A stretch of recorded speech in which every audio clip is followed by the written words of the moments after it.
Let's give all three of our teams a big round of applause. And I'm going to let the judges go do their deliberation. And while the judges are doing their deliberation, we have a few things to occupy the audience. So as our presenter is getting ready, this past year, NC Open Pass partnered with Innovate Raleigh, as Zach mentioned earlier, on a first responder initiative. And as part of that partnership, Innovate Raleigh generously offered a $1,000 cash prize for the best first responder technology. And we're proud to announce that Red Alerts has won this prize at his pitch at All Things Open. And so, yes, please. Please help me welcome Jim Scarborough, who's going to tell you a little bit more about Red Alerts.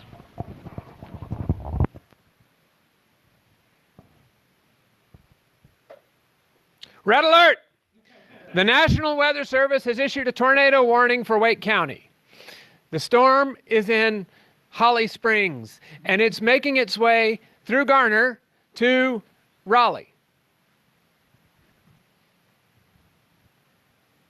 Is it coming here, or is it going somewhere else? Well, shoot, I don't know. Now I got to go check a map and see where the storm is and see where I am and see whether I got to do something about this. Oh, wait a minute. Is that going to be 20 minutes? I'm going to think about it in a little bit because it's not here yet. Studies show if people don't look, or if the warning comes more than 15 minutes ahead of time, people ignore it. It's just as good as no warning. So we need to do better than that. We also need site-specific sheltering instructions. Where do you shelter here? We might have somebody in the room who knows. We very likely don't. I mean, it's quite possible that we don't. So where do you shelter? I'm going to guess the stairwell, but I mean, where is that? Okay, exit sign. Maybe we'll get there. But it's still a puzzle.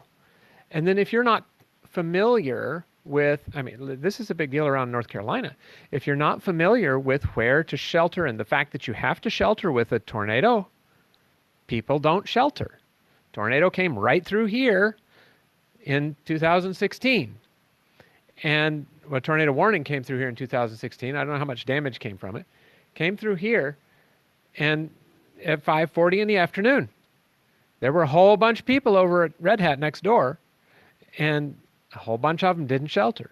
The lawyers, they sheltered. Everybody else, they're like, we'll do whatever we want.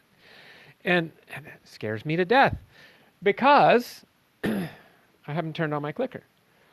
This is my church. This picture was taken on November 16th, 1989. This is the day after the tornado came through and tore things up at 4:30 in the afternoon. That's my church. They were fortunately able to do a successful organ transplant to save the pipe organ and put it in the new sanctuary after that. This is my brother's elementary school. It's about 1.5 miles away.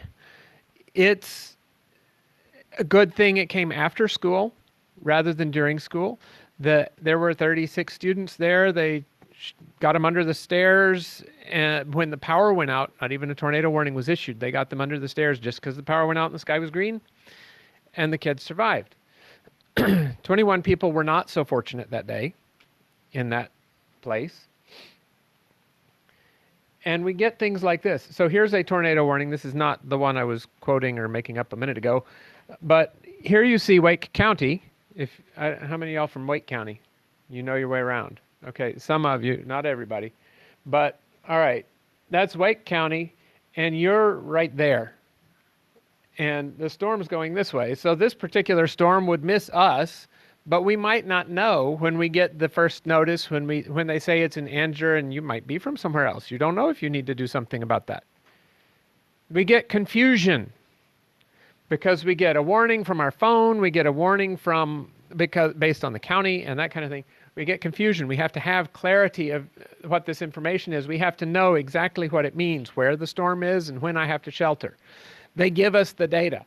The Weather Service gives us this polygon. They also give us a vector that says the storm is here and it's moving this way this fast. And we can use those two bits of information to make this polygon, alert people inside the polygon only, and then tell them 4 messages. The storm, you've got a tornado warning for your area. You need to shelter in 10 minutes. 10 minutes later, there's a tornado warning for your area. You need to shelter right now. And then 15, 20 minutes later, the storm should have passed. Check, make sure everything's good. And then you can go on about your day. And then when the warning's clear, tell them that too. Got to have all those steps to be able to minimize the warning time, to be able to maximize the effectiveness and increase the compliance. You need site-specific sheltering instructions to tell people what to do in this somewhat rare occasion. I mean, how often do we have tornado warnings? What are the odds it's going to happen when you're at work, at home, or some other place? If it happens when you're in the store, where do you go? You need to know.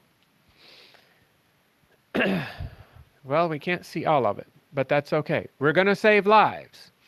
We're going to save lives by making sure people know what they need to do. We're going to save lives by giving them timely notice of what they need to do. And we reduce the false alarms. We improve sheltering from this too. So false alarms are when your phone goes off every friggin' time. When who all's got a weather radio? You got a weather radio? Okay, there are 3 of us in the room. Great. Okay, I have a weather radio because I'm from Huntsville. You saw the storm, right? When Huntsville is the #1 place in the country for tornadoes per capita. You hear about Kansas and all that stuff. They don't have enough people. In Huntsville, there's lots of people and lots of tornadoes. So the challenge, it's funny. You go walking through the shopping mall, you see sunglasses, you see cookies, and you see a tornado shelter that you can buy for $5,000, and they'll be happy to install it for you too. It's true. But when the weather radio goes off, it goes off for all the counties that it covers. Or maybe you get one that selects just your county, and then it goes off for every flood. I don't care about the flood. I don't have to do anything for the flood. It goes off for every severe thunderstorm. I don't have to do anything for the severe thunderstorm. It goes off every time there's a hurricane. Okay. Fine. But I need something that tells me when I have to do something. Something that tells me it's time to shelter now. We're going to save time by making this sliding time that people have to shelter, because people don't, you don't have to shelter while the storm is 30 minutes away. You can be smart enough to shelter when the storm is upon you. Here's how it works. National Weather Service issues alerts. We get it on red alerts. We process it for the specific locations that are subscribing, forward that to the alerting system, and then the alerting system distributes it to the people. Lots of different possibilities for the alerting system. Red Hat uses a thing called Everbridge. Everbridge notifies all the employees about things by email, text message, phone calls. I don't care what the technology they use is, but Lowe's hardware. You push the button. Customer assistance needed in the key cutting area. Okay. Same thing.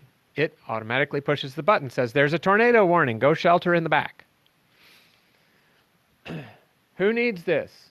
Big box stores? Okay, so here's a shopping center, same tornado. That used to be a shopping center the day before, and there were people in that. They needed to shelter. They needed to know where to shelter. They needed to know exactly what to do right away. DoD has a few installations around, I think, so they could make use of this. Schools, daycares, anybody that's got a building, anybody that's got vehicles could use this, because you don't want to be driving through the tornado area. You really don't. So we can integrate with Waze and give them road closure information. Say, these roads are going to be closed for these 20 minutes. And just give them road closure information so you can route around them. Things like that. This is the map of the risk areas. So you are here, I'm from here, and that's why this is really something I'm concerned about. Lots of parts going on here. Red Hat is interested in this. I've talked to them several times about it, and we want to get this set up with their Everbridge system first, It's a good proof of concept. We'll work it out with the Huntsville office and with this office here. And then we've covered most of these things here. So what's the market like? I don't know. We might have $148 million a year with the subscriptions for this thing. Maybe more than that, maybe less. I don't know. I haven't worked it out exactly, but there's a good sketch. So what do I need? I need funding. So I'll try to get some grants from either the federal government or from organizations that are interested in that thing. I need some early adopters, and I could use some engineering support. So if you want to help, I've got a Thursday night appointment. We can do that. There you go.